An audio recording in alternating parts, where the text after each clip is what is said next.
technology, and inspirational leaders. I'm your host, Connor Sherman, and this is the Confident Defense Podcast. And welcome back to another episode of the Confident Defense Podcast. I'm your host, Connor, and with me today, I've got our co-host, Stefan Semmelroth. Great to have you here, Stefan. As always, I love being here. I get as much out of this as I hope our audience does. I'm always learning. I'm always taking notes. And maybe someday I'll publish those notes, but that day is not today. No, and what makes the show so great is the caliber of guests that we have on. And today's is just like so many we've had before us, an incredible guest. So today our guest is Nick Sullivan. He is the head of research at Cloudflare. You know, that small company that operates most of the world's internet. They are a leading internet security, performance, and reliability company. Nick leads the research efforts in the fields of security, privacy, cryptography, internet measures, and the emerging network paradigms that are coming that we as security practitioners can adopt and implement in how we're handling security at scale. So prior to working at Cloudflare, Nick had developed encryption technologies for Apple's internet service division. He co-wrote Symantec's internet security threat reports. And he has completed degrees both in computer science and pure mathematics. And if you follow him on Twitter, which I highly recommend that you do, you'll see that he is passionate about improving the internet through cutting edge research and the development of something that's near and dear to my heart, open standards. Nick, welcome to the show. Connor, thank you so much. Connor and Stefan, it's a pleasure to be here. I'm really excited to get this conversation going and talk to you about security. And I couldn't be more excited to have you because you have such a unique perspective, right? We have a lot of people who come on the show and they've got their domain expertise. Either they're a security executive at a particular company facing particular challenges. They're a CEO of a product company or a VC who's looking at the space. But you are one of those individuals who finds themselves at the center of big decisions made that's going to impact everybody who uses the internet. And so I really want to just dive in with this topic of there's this change, this emerging change that's coming on around internet privacy and internet security. And so I think traditionally some people who were very much pro both are finding themselves in this weird tug of war, not sure which way to go. And so I'm just going to open up really broad. What is your perspective on this change and these dynamics that are emerging right now in this internet security versus internet privacy conversation? Yeah, so hit me with the easy one, right? I know, right? Well, I guess internet security and privacy have always been considered one and the same or close to each other in a lot of different ways. Because of a key part of internet security has been encryption. And so encryption provides the ability to make sure that the communication that you have online is confidential between you and whoever you're talking to. And the two aspects of that that relate to the difference between privacy and security are kind of entangled together. So like when you're going to a website and you visit a site that has HTTPS and the lock sign, this, as recently as 5 years ago, was less than half the sites out there, and now it's about 90%. It's kind of the more concrete way that people see internet security affect their lives is look for the little lock icon. But what that means is there's two aspects that are coming together. There's encryption and then there's authentication. And so the encryption part helps keep the information that you're talking confidential between you and the website, whatever you send to them, whatever images they send back, all your cookies, your financial information, your login passwords, and all these sort of things. And then there's authentication, which is a digital certificate that the site presents to you to say, yes, I am your bank, or I am Reddit, or I am whoever. And so from so this is sort of why historically they've been tied together, because one enables the other. There's no point in having encryption without authentication, and authentication without encryption is very valuable, but it doesn't provide, I guess, what people would expect from internet security. And so recently, I think there's been a bit of a divergence. I think we've gotten to the point where security is really deeply built into a lot of how the internet is built, how businesses are run online, how corporate networks are designed. We've gotten to a pretty high level of sophistication into what these architectures look like. And part of the decisions in the early days of the internet, in the early days of how this communication worked, really didn't consider all of the vectors of threat that existed. So we have things like the domain name system, which it's super critical for the internet to be able to know what the IP address is of the website you're going to or where the service is. These are based on ancient technologies, ancient, I guess. I mean, we're talking 40 years, right? Yeah. and they didn't necessarily have security baked in, and so there's some efforts there to help protect it and add some authenticity through things like DNSSEC. But more recently, it's there's kind of been two parties, if you want to think of like the divergence between security and privacy, two ways of thinking about this data. So this is data that's unauthenticated, that's passed over the internet, that's unencrypted, and you can think of how it can be used to help understand how a network's being used in order to help defend your users and your network and your customers.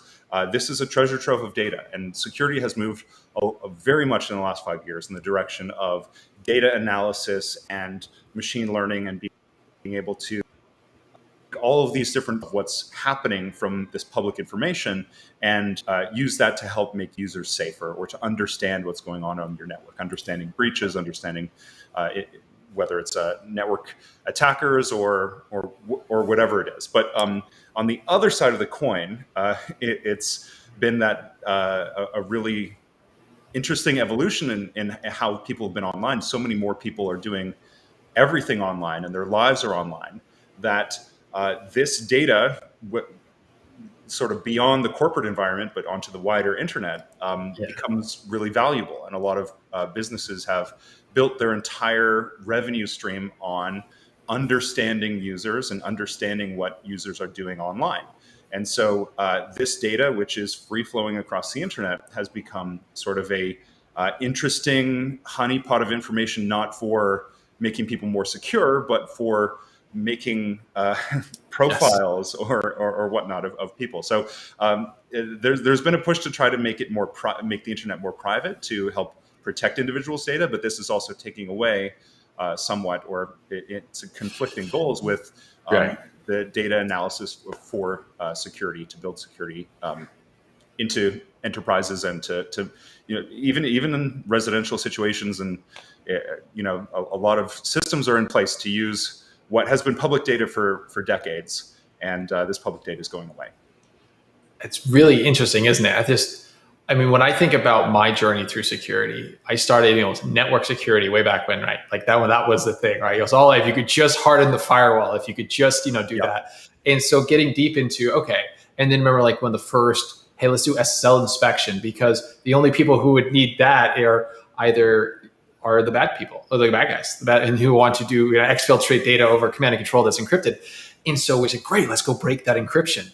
And at the same time, we're like, wait, we're the good guys. Why are we stepping in to break the security protocols that we want the world to adopt, like HTTPS or TLS, right? And so we start getting that space. So I think it's really interesting that we are finding ourselves at this time where like the traditional models of corporate security, where we said everything that happens inside these four walls belongs to the company, is like that.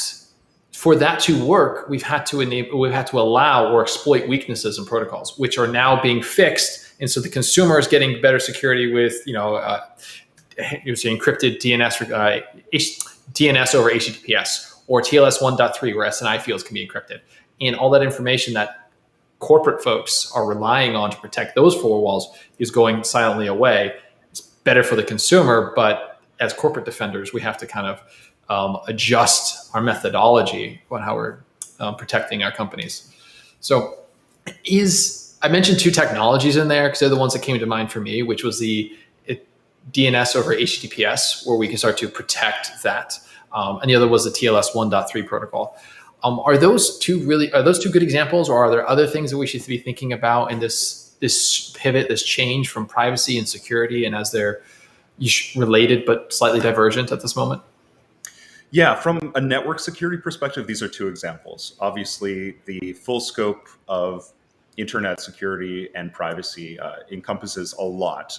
You talk about, new legal regimes, GDPR, and the California laws, and all these sort of things about how data is managed and retained. I think there's definitely conflict there. But if you're looking at the network security side, these two, I guess, evolutions of how basic internet protocols are designed and are run are pretty emblematic of this conflict. So DNS over HTTPS as the first one, it came about from an effort in the IETF, which is the Internet Engineering Task Force.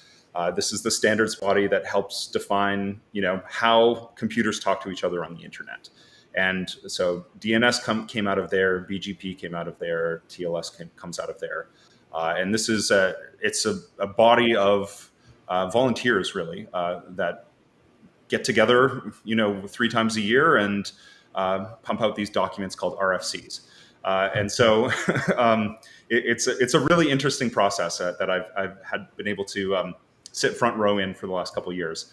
But one of the working groups inside of the IETF was spun up in order to think about privacy for DNS. And a lot of this came out of not just thinking about DNS privacy from the perspective of companies and organizations, but it's also thinking about national governments and how the internet is something that connects different countries around the world, and thinking about how DNS crosses countries, and it's something that reveals a lot about an individual's use of the internet. And so there were a couple proposals that came about. One was called DNS over TLS. The other one was DNS over HTTPS. They're functionally the same, except for the getting deep into the network part of it, like which port they run on. So Right. DNS over HTTPS has the advantage, or some might say disadvantage, of using the existing port that is used for HTTPS traffic on the internet. So it kind of blends in. So if you are running your like a local network or a corporate network, and you want to maintain this ability to inspect this traffic, you basically have an all or nothing decision, right? You have to either understand where in the world all the DNS over HTTPS servers are, and break that encryption and man in the middle it and go forward, or none of it. So it's a little bit more challenging. But from a perspective of users, it's interesting to be able to have this traffic be using the well-trodden road of the internet of this port 443. Got it. That makes sense. And I don't know where you're landing on this, but I like the idea of just let's make the internet more fundamentally secure and then work everything else out in the wash. So yeah, and it's there's a lot of investment into the existing technologies, and they do provide a lot of services that are useful for people. So rolling out something like DNS over HTTPS is challenging for a number of reasons, and one of which is that DNS is a very decentralized system. You as a user, the DNS servers you can use, a small percentage of people use the public resolvers that are out there, like Google's 8.8.8.8, or if I could plug Cloudflare's 1.1.1.1. Absolutely. But these public resolvers are actually a small percentage of what users use. Oftentimes DNS is just configured to your ISP or in your corporate environment. So wanting to move to DNS over HTTPS also puts this kind of onus on the user to use one of the services that supports it. And that kind of has a little bit of a centralizing effect on the internet itself. So the DNS queries have to go to one of the large providers in order to get that, and so sometimes that can reveal some cracks in the way that the internet is able to survive major outages, such as things that we've seen this week. or Yeah, previous weeks, I guess. yeah. By the time this airs, the face every day. It's a good bet that every week there's an outage of some sort in some some internet service. So similar to one of the discussions that we had, when I was in the Army, is no matter what day it is, there's a ranger on the ground getting rained on in some place every day. And in the network security space, no matter where you are in the world, there's at least one engineer that is trying to recover from an outage somewhere in the world at any given moment. And my heart goes out to both of those people, by the way. Yeah, absolutely. Now you mentioned a couple of things there, which is the user's side, and I want to we've been very deep in the weeds, which is always fun, and I love looking at TLS 1.3 and encrypted DNS and encrypted SNI, but the vast majority of people out there don't have a need to know what those things are. They don't have a need Right. to understand or drive, and so then they can't make educated decisions for themselves because they don't have effectively need. They type in whatever and it resolves, and they can see the material that they're looking for. So the question that I have is for you right now, as we kind of shift to the more macro level view, is as we transition to some of these other architectures, where we look at DNS over HTTPS, what does that do to the user's expectation of privacy? I know another big Yeah. question, right? Well, the user's expectation of privacy is you really have to break it into segments. And power users, they're going to set their DNS, they're going to know what DNS is, but the vast majority of people don't know what DNS is and don't know what the underpinnings of the internet are, and have almost no ability to make a judgment one way or the other as to privacy.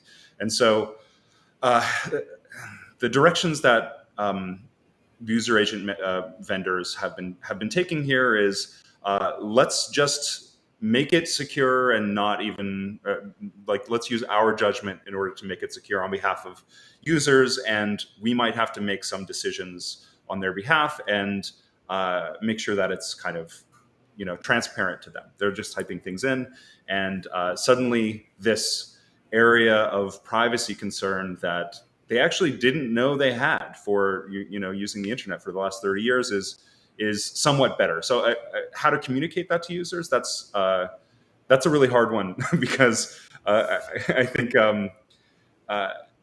DNS is just one piece of a massive puzzle. And so if you can say, I've improved privacy by 5%, that's not really that meaningful to any person.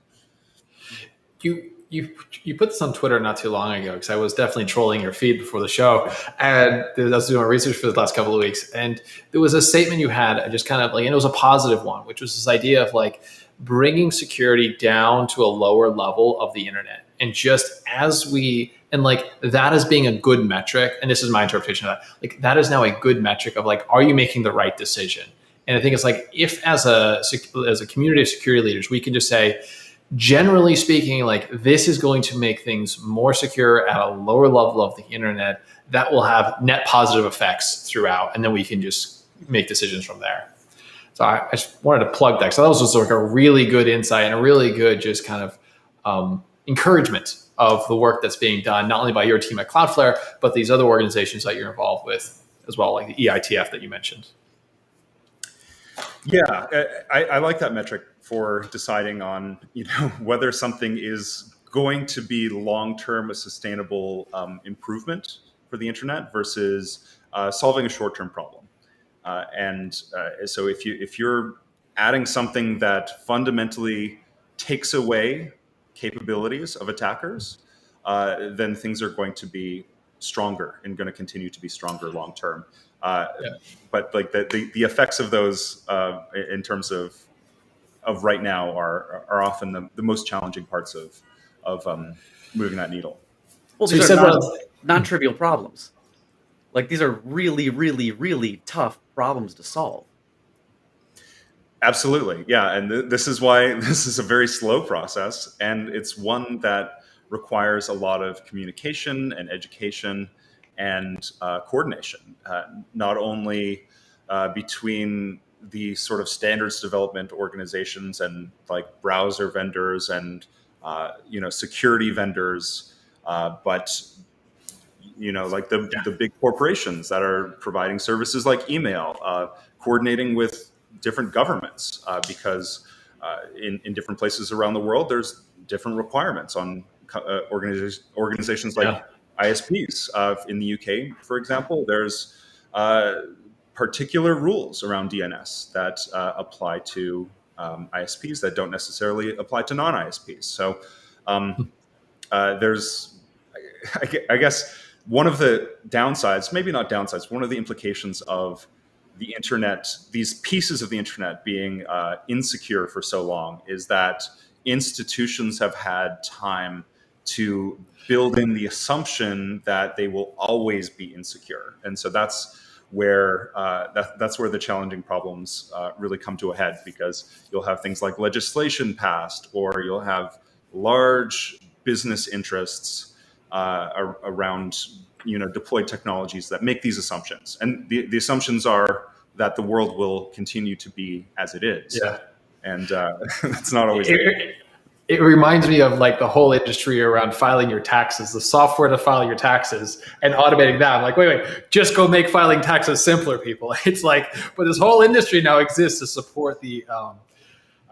Anyway, I'm a little bitter around filing taxes, but yeah, so like that's kind of the idea, right? So, but yeah, this whole idea that we have these institutions that are built on this expectation that there's a backdoor for them, this expectation that we're going to continue with this protocol because that's what we've done for the last 20 years. So of course we'd let DNS be DNS. But you said something really interesting at the beginning here, which was this idea that like there are things that we can do to remove the capabilities of an attacker, and I think sometimes in the predominant audience listening to this conversation is going to be those security and technology leaders who are in a position to protect their organization, protect the application that they're building, protect the infrastructure that their company makes money via. And so in a lot of conversations, we know that there are big problems, but there's also a lot of innovative solutions. And one of the things I hear about often, and obviously I think it's a great set of collection of principles and a good framework, is this idea of zero trust. Right, as a means to removing capabilities from your adversary. If you can authenticate all of the things, if you can make small surface areas and understand flows in and out of them, you stand a greater chance. But I wanted to get your perspective on that. So putting the kind of the corporate side, putting on the CISO hat or the head of security hat, like what is your perspective around zero trust? And what are some of the pluses, the minuses, strengths, weaknesses, and just what do you think about that set of framework? Yeah, so zero trust is fascinating, and it was sort of first developed in a setting of a very well resourced technological organization as it was sort of built up in Google. And this is not the case for everyone who's looking to adopt it. So zero trust is a set of technologies that's come a very long way in terms of ease of use and simplification. But I think it's becoming inevitable in the same way that corporations having to move from on-premise data centers managed by like a very large internal IT team to moving their services to the cloud it's become a necessity to run an efficient business. So this kind of migration of things within your own data center to cloud-based systems also sort of necessitates a different way of thinking about the perimeter. So yeah, you have a data center, you have your firewalls on the outside, as you mentioned, and everything inside has some measure of trust and some ability to get access and pivot and do all these sort of things. So like one crack opens up the whole case in the traditional model. But when moving to these hybrid sort of environments, where part of your infrastructure is on premise and part of it's in the cloud, you can't necessarily rely on buying a particular box to do a security thing for you, especially with the globalized workforce that we have in so many of these companies. As much as people don't really talk about performance and latency being that important in the corporate environment, it's starting to become something that can get in the way of doing your job. So having one data center in Ashburn and half your team in the Philippines, like it doesn't work, right? It doesn't scale. So just from the fact of moving these security capabilities closer to the employees, Zero Trust is a much more scalable, much more comprehensible model that supports the needs of a more international workforce. And from a security perspective, now that it's more mature, now that we have more standards around authentication, around tracing and logging, and all these sort of things, it's possible to build a very tight authentication, cloud-based authentication gateway for your business, and have people who work from home, people who work with bring their own devices, and limiting what they can have access to. So I think it's really exciting, not only as a way to get more confident about what access attackers might have should there be like a minor breach or something like this, but also giving businesses flexibility to really build an IT model that is secure and scales with the type of environments that businesses exist in nowadays. Totally. And I like that is a very true statement. I think it is getting more readily adoptable. Is that even a phrase? It's getting easier to implement with these things because they are getting a bit more productized, right? And again, like I use Cloudflare Teams in our organization, iProtect, because we have these certain requirements, like decisions were made 10 years ago that we're living with the consequences of those today. And you're like, how do you even get your head around this? You're like, oh, well, thank God someone has created this way to do authentication at a network layer over the internet, like we see with Cloudflare Teams. That's helping me out with that. And again, being able to adopt these principles of zero trust in certain parts of the organization. So do you think there's hope? Do you think there's going to be a greater adoption of this? I think you mentioned it might be inevitable, but like, where do you see, actually, next question would be, what do you think the stumbling blocks are? Where are people getting it wrong? Where do security and technology leaders, we need to like take a step back and reevaluate if we're going to go do this and do this well, here are the things we need to learn from other people's mistakes. Yeah. So the type of accounting you need to have expertise about in an organization, security organization, when moving from on-prem to the cloud or moving to something like a zero trust environment is it's a different type of vendor management. So I think one of the stumbling blocks here is really, how do you audit? How do you ensure that the different applications that you're connecting into your sphere of trust within your organization are ones that have a limited amount of access, or the appropriate amount of controls and the appropriate amount of logging and auditing. And so all these sort of things are less centralized than they were before.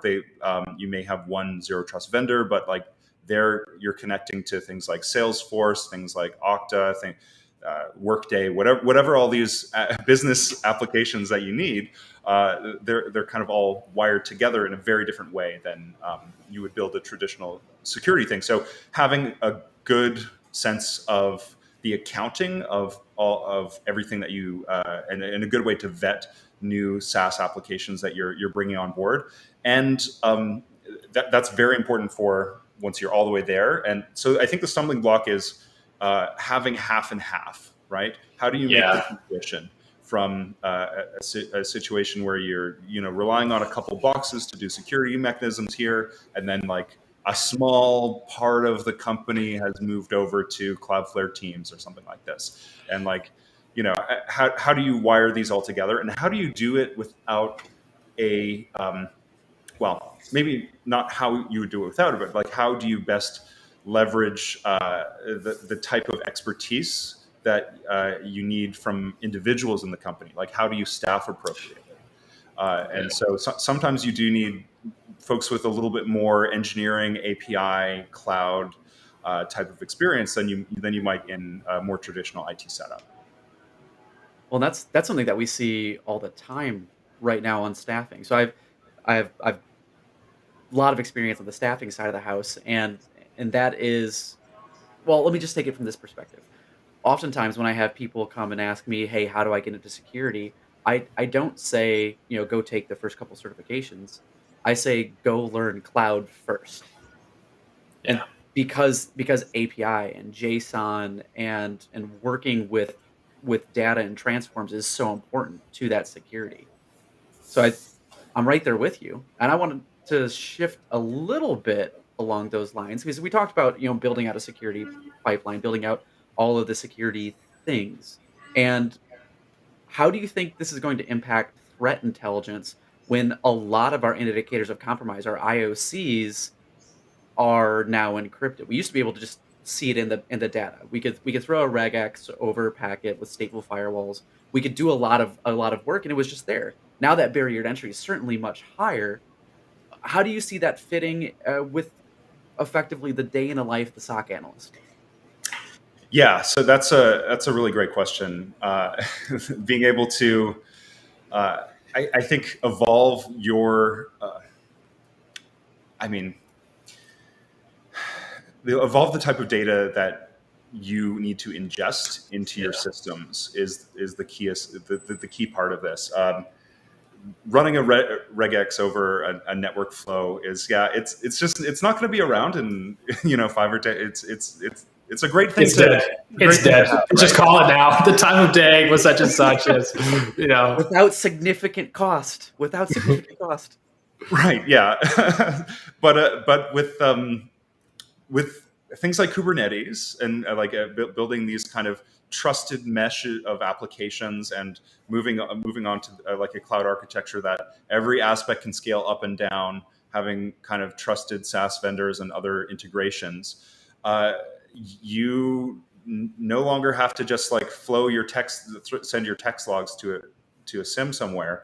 You're going to have to build log management and detection pipelines and hook it in with modern machine learning techniques. And so being able to and these are things that are being productized, but are really early. So you need people with some expertise in these technologies, I would say today, to really get as much visibility and as much like comfort with your level of understanding of logs as you would in like a modern SOC. So what you're making you're effectively making a hard pitch for people to get into computer science and math. Well, I think a lot of these things will be more commercialized and commoditized over the years. I think if you want to gain the efficiencies of the cloud, you have to be an early adopter of certain technologies right now. And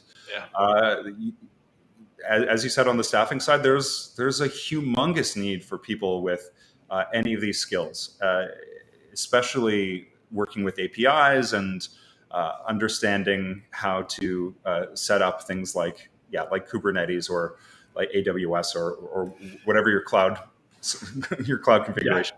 So I mean, my pitch is you don't necessarily need a computer science degree to do this, right? But there's definitely resources out there that folks can learn, and there's great opportunities for jobs in this space. Totally agreed. And so one of the people I've been following in this space forever, ever since I was a wee lad, was Anton, and I can never pronounce his last name, Chuknovic. He was former Forrester. He's over at Google now. And he's got a great medium. He's pretty prolific in his content. And he keeps talking about one of the things he's really focused on is the future of the SOC and where is that going and this, that, and the other. I think I'd be well in saying if anyone's interested in the future of where that's going, like I think Chronicle's doing some really interesting work over there through Google, and Anton talks about it quite a bit on his Medium posts. But the point here was, in the most recent articles, like you cannot take what worked 2 years ago on premise and try and shove that into a cloud infrastructure and hope that you're still going to get the right, even if the infrastructure of that thing scale to handle the volume, the attacks are different. The way that you even come to the conclusion that you are under attack is just fundamentally different, right? And then you pair that at the same time, we are improving the security of things like encrypting everything in transit with like encrypted DNS over HTTPS, like we just talked about a little ago, like the things that you would have relied on in the past to tell you that you have been compromised. It's like you've gone blind to, right? And so I think it just gets back into what you're talking about with like, there is a coming fresh with a fresh set of eyes and saying, your cloud environment is different. Your cloud infrastructure is different. The fact that everything's sitting on SaaS is different. So stop trying to shoehorn stuff that is like struggling to work on-prem into this cloud environment. So I don't think there's a question there. I think I got on a rant. So let me just take a step back and find the question for you. No, I agree, and I think the attacks are different, and the attackers themselves have to adapt to this type of evolving system. You're not going to have the same type of phishing / malware rat thing that's going to actually be able to have access to everything inside of your network anymore. There's going to be a lot more, let's try to compromise the credentials of XYZ service. Let's try to trick somebody into telling me their password. I mean, phishing is always going to be a really normal and common entry point into this, but the types of things that they're going to get users to do is different. And the fact that attackers need to develop new software, like malicious software, malware, is going to result in newer types of attacks that just are necessarily more creative. Totally agreed. I mean, we were just interviewing a guest on the show here and that episode will air the week before this one does. So our audience will have heard the whole thing, which was around secrets in code, right? This wasn't this massive attack vector. It existed. It was a problem for the last couple of years, but it is becoming more. And so then you see the example of the Code coverage company, CodeCove, and where they released they released a Docker image which had embedded credentials. The attacker extracted that, went to the repo, updated it, had this whole supply chain impact, right? The adversary changed. They realized how software is working today. They realized how people are adopting technology. So they changed their techniques. And to the point is, if we were just looking for DNS beaconing as a sign of compromise, you could miss the whole thing. Right? The attacker came in, stole, and left. And if you were still stuck in the on-prem way of detecting adversaries, which is network-centric, looking over these particular behaviors, you miss the whole thing. So, which is still table stakes, by the way. We still have we have to do both. Yes. That was a good point. So I guess there are all these changes. There are these changes. It is exciting, and I think the big takeaway here is that all SOC analysts need to become ML operators. So crack out your TensorFlow. Here we go. Actually, I think that might be a cut for the podcast. TensorFlow. Here we go. So with that, Stefan, I know you had a bunch of questions you want to ask Nick around Web 2.0, 3.0. So I just want to hand the mic to you. Yeah. So first off, let's just jump into a little bit about what's changed, at least from your perspective, from Web 2.0 to Web 3.0, and then maybe we'll jump in a little bit more after that. Sure. Yeah. I mean, Web 3.0 has a number of different definitions, so I'm excited to nail one down for us to drill into. Let's start there. How do you want to define Web 3.0, right? I see it as the convergence of blockchain, AI, and marketing. Is that right? Is that the convergence of the three? So how would you define Web 3.0 in this context for most folks? Because Web 2.0 being like where there you have a centralized set of companies who are providing their products and we're consuming, going back and forth with a centralized party, and Web 3.0 leveraging distributed technologies so that when we're engaging with something, we're not engaging with a company, but more of a network. So whether it be blockchain or something else, whatever the underlying technology is, when we get into a Web 2.0. I'd love to know what your view of 3.0 is and where we're going with that. Sure. Well, the line between Web 1.0 and 2.0 is a little bit blurry, right? Sort of the early websites of the internet were ones you clicked through, and it was a set of links, and companies like Google, companies like Facebook that built these very interactive JavaScript-based applications on the web are generally considered Web 2.0, and the evolution and change there is more about how do you interact with it? What and like, is it the early days of the web where like one website is one IP address, is one server box somewhere, or is it you're connecting to something, but it's this massive network operated by this huge multinational company, and they're doing a lot with that data, and they have huge databases behind it, and all these sort of things. I think Web 3.0, I like to think of it a little bit like a throwback to Web 1.0 in a way, going back to a simpler time with a simpler set of open primitives. And you mentioned it was blockchain, AI, and marketing. Yeah, I mean, I think there's definitely a lot of marketing behind it. And blockchain has a lot of connotations to it, but I would say Web 3.0 is a lot about leveraging peer-to-peer networking and networks that are designed to provide the same sort of services that you would get from a website such as one of the large websites that's provided by one autonomous company. So like what are the social media functionality or file sharing functionality or chat functionality? Can you provide that without this being tethered to a database and a web application that's operated by one entity? Can you take this and run applications in a peer-to-peer manner? And we've seen, I guess, uptake and adoption of this. It's definitely not mainstream by any stretch. I think in the last few months, certain aspects of like applications that are built upon the fundamentals of Web 3.0, thinking about like NFTs, distributed finance applications. There's this talk of the concept of metaverses that haven't fully been realized and shared globally. But these things are coming around, and they're built not on necessarily services that are backed by one company, but services that are backed by individuals who are distributed around the world and using the fact that they're connected over the internet to kind of prop up like the mechanism for these applications. And I think I'd love to know your thoughts on like what the impacts to that around for security technology leaders are going to be. Again, I think it's going to be really interested. Like if you have a decentralized DNS service provider, and if like a couple of them cropped up, like how do you issue a domain takedown on that, right? Do we just all agree to revoke that address? Like how does like there's going to be those legacy institutional things we had when they were centralized, we could do.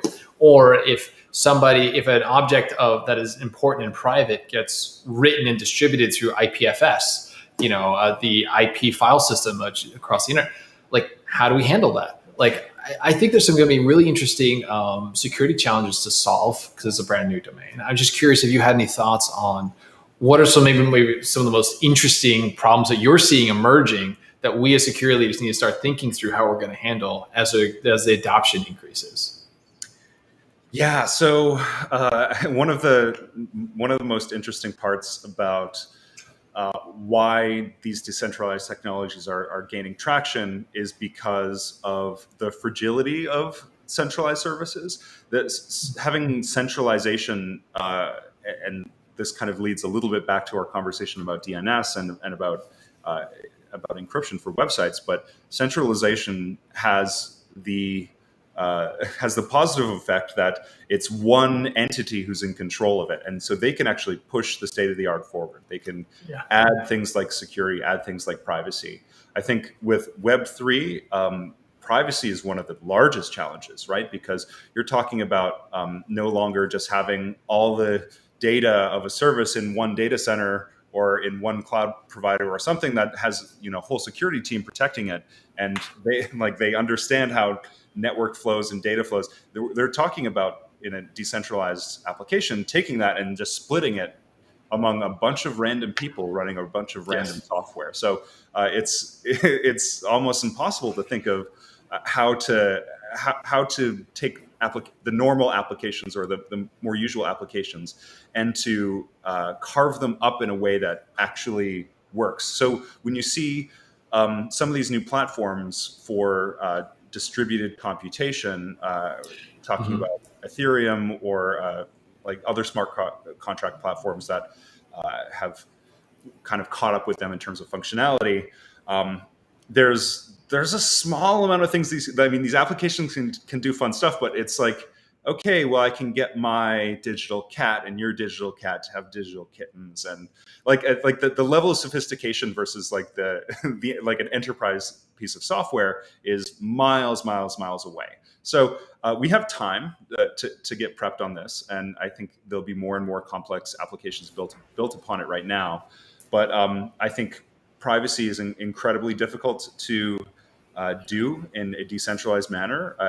I think we're going to have a lot of challenges with that, and I think it's around the you mentioned takedowns for DNS, right? Like, Yeah.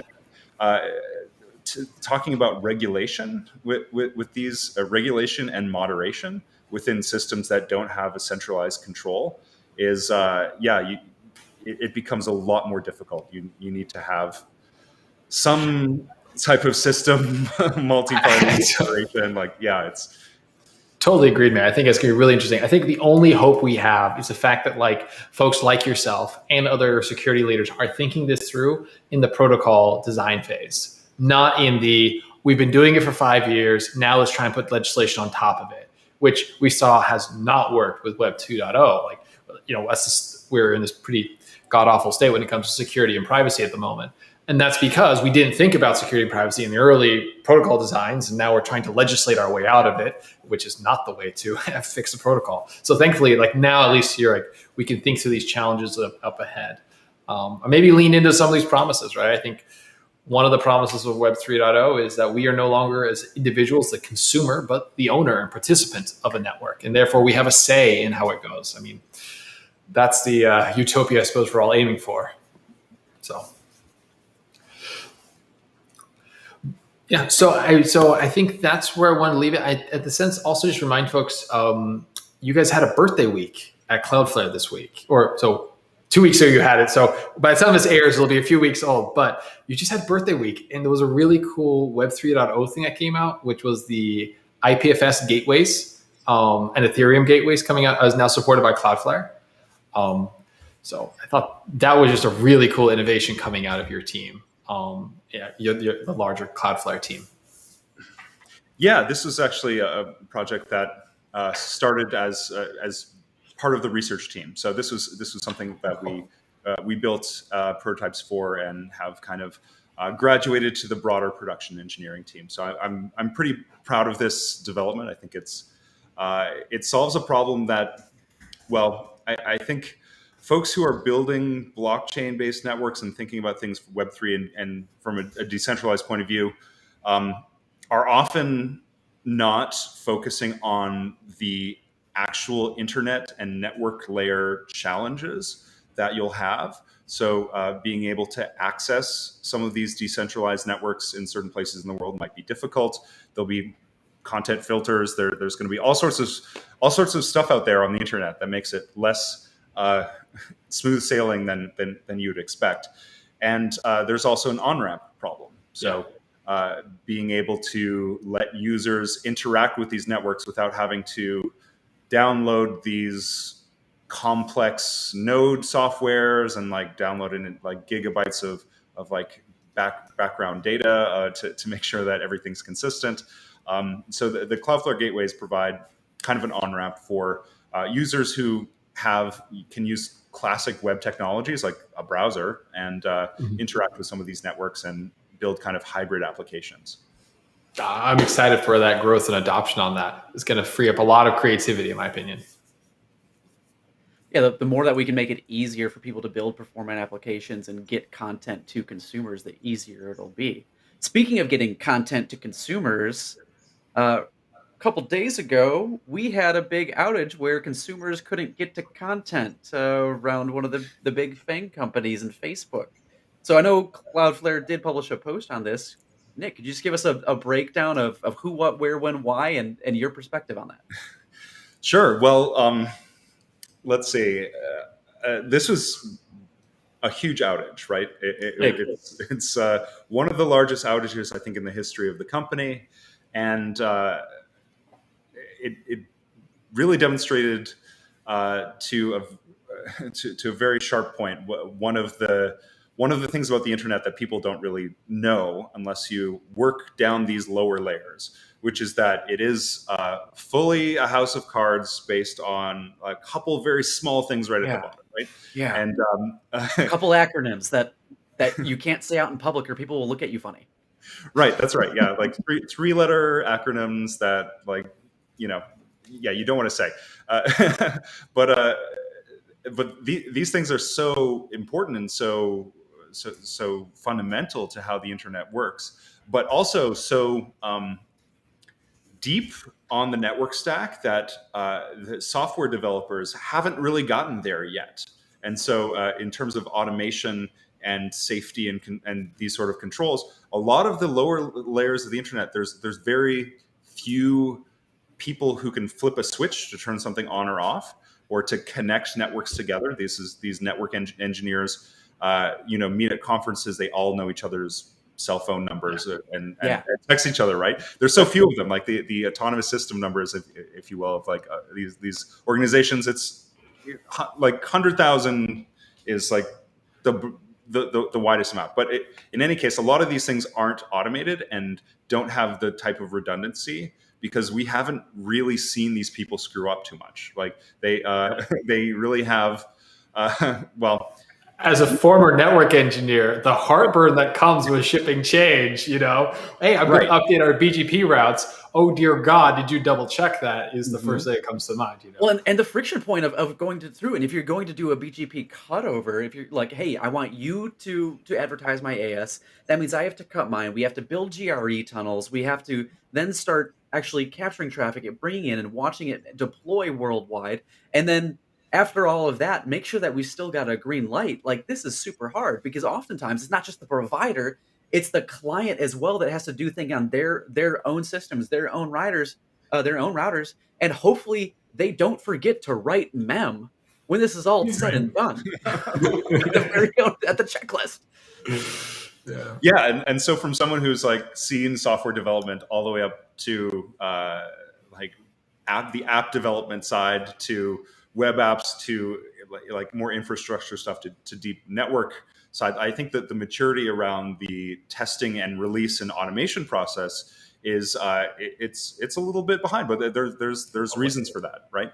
And so this is what happened with Facebook was a mistake on the lowest levels of the internet, BGP announcements, and the secondary consequences of that are not testable because of just the massive scale at which this is one of the largest networks in the world. So there were knock-on effects from this particular change that stopped advertising certain IP prefixes from Facebook's network that happened to contain their authoritative DNS servers, and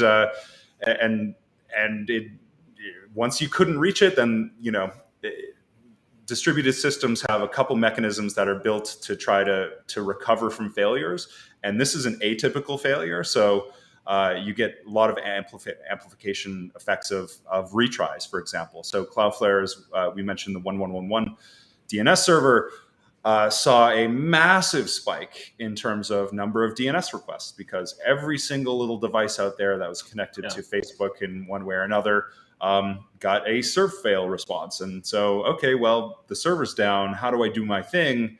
Application developers just, they just say retry. And so you get this massive flood, and that causes secondary systems to go down. And when you have something as large and as well used and with so many layers of distributed systems, questions, and caching as Facebook has, you can't even, from an operational model, threat model, like what the impact of something like this going down is.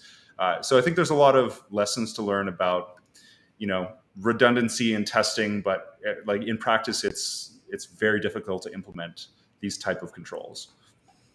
Oh, and anybody that's listened for a while knows that one of the things that we preach is rehearse for when things go wrong. And it's easy for us to say that in the ivory tower. It's easy for us to say rehearse when something goes wrong, but there's plenty of things that we can't rehearse because they're so important to rehearse a takedown on that. You can't predict it. You can't know, and you certainly can't take it down to test it. So it turns into something that we could war game it all day long, and we could pretend we know what's going on. But in the end, you do your best, and then if it does happen, you you get a chance to check your redundancies at least.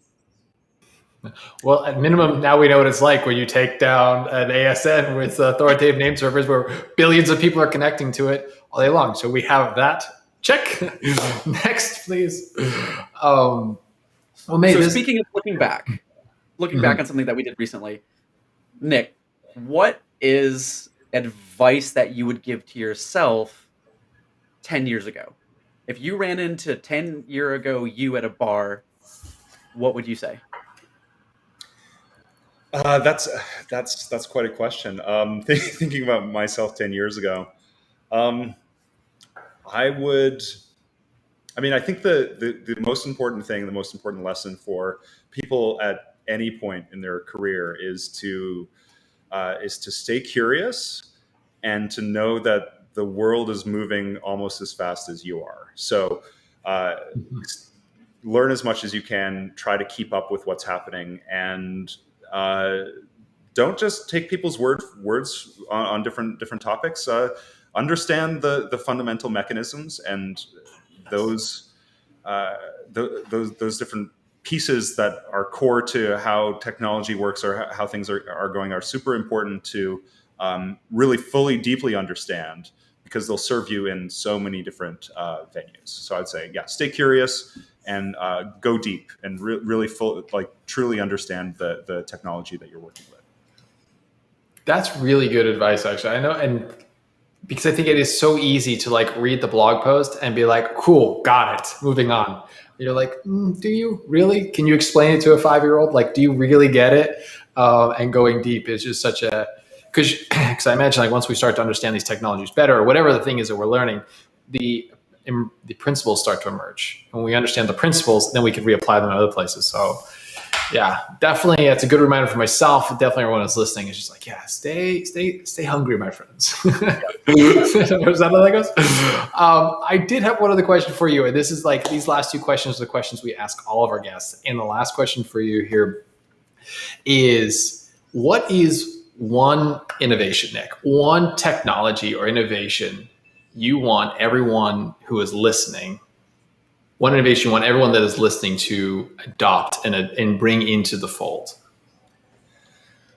Everyone who's listening. Okay. Well, I guess there's different targets, right? It depends if you're someone who's trying to build something brand new or something that, We usually get security leaders and technology leaders who are here. But if you want to take it somewhere else, you can ask the question any way you want. Well, I'm always working on the things that are 3 to 5 years out. So the things I'm really passionate about right now are things that you can't apply yet, but you will in 3 to 5 years. So maybe I can take a stab at this of one technology that's going to be more and more interesting down the line. Not something you can apply right now, but something to keep an eye on is it's a cryptographic tool called zero knowledge proofs. So zero knowledge proofs are something that gives you some pretty nice security and privacy properties, and it's used in a number of different applications. It's not very widely known, but if you want to keep your ear to the ground, I would keep that expression, and if someone mentions zero knowledge proofs, try to dig in a bit more. Cool. I have seen this talked about on the Twitter sphere, and it's definitely something I don't grok all the way. I think it's really fascinating how you can have a system that can prove a state of outcome without any one party having all the information. So anyway, that's the best I know so far. I'm sure I've just displayed my ignorance in one fell swoop. No, that's what it is. It's a little bit hard to wrap your brain around how that can happen, but it's proving things about other things without revealing what those things are. So it's super cool stuff. Anyway, so thank you for that. So I would always say everyone who's listening to this, go jump over to blog.cloudflare.com and follow what Nick and his team are doing over there. Nick, if you had a statement just to kind of help the team understand what is it that you and your research team, the audience understand what you and your research teams are doing, their ethos, their mission, and what they're trying to bring to the world. Could you just kind of quantify that for us here? Yeah. So I would tell folks, if you want to learn more about the team and what we're doing, there's a website called research.cloudflare.com. It's the portal to all the research that myself and my team are doing. And right now it also includes some information about our mission statement. But what Cloudflare Research does and what our goal is to help fulfill one of Cloudflare's major missions, which is to help build a better internet. And when we say better, there's a lot of things that we mean by this. We mean more secure. We mean more reliable. We mean more efficient. We mean more private. And so our method for doing this is to look at technology problems that are somewhat far away from being wide scale, but 3 to 5 years away, and try to connect with folks throughout the industry, folks in academia, folks in government, who are also studying these technologies, and help shape them so that they can be applied once they reach scale in 3 to 5 years in a way that is useful for this mission, for making the internet better. So helping prop up and support and build some new technologies, whether it's, as I mentioned, zero knowledge proofs is something that we're involved with, or network measurement and topology, cryptography mechanisms, protocols, privacy systems. All of these sort of things are going to be reaching scale in a while, or they have reached scale in certain aspects. But what we like to work with is experts in the world who are trying to build the next generation of technologies. And we can come to it from our perspective at Cloudflare, where we see so much of the internet and have such a real wide scope as to what real life is on the internet and how many people are doing what and where, and sort of connect the dots between these researchers who are looking at it from an academic standpoint and us who have real data and come together with the mission of helping build a better internet. Awesome, mate. And I'm a huge fan of the research your team puts out. I am definitely a subscriber to the Cloudflare blog. And with that, I will say, everyone who's listening today, please jump over to blog.cloudflare.com for your own sake and for everyone's sake. Subscribe to that and read through the research that gets published out there. And then, of course, Nick, you're pretty cool on Twitter. So I would say everyone jump over to Twitter at Gritty Grease. You'll find Nick Sullivan there telling you the future of the internet. Nick, it's been an absolute pleasure having you on the show today. Yeah, this has been really fun. I'm very happy to have this conversation. And thanks so much for having me. My pleasure. And Stefan, Nick, thanks for a great conversation. Until next time, everyone, we will see you next week on the Confident Fence podcast. Have a wonderful day.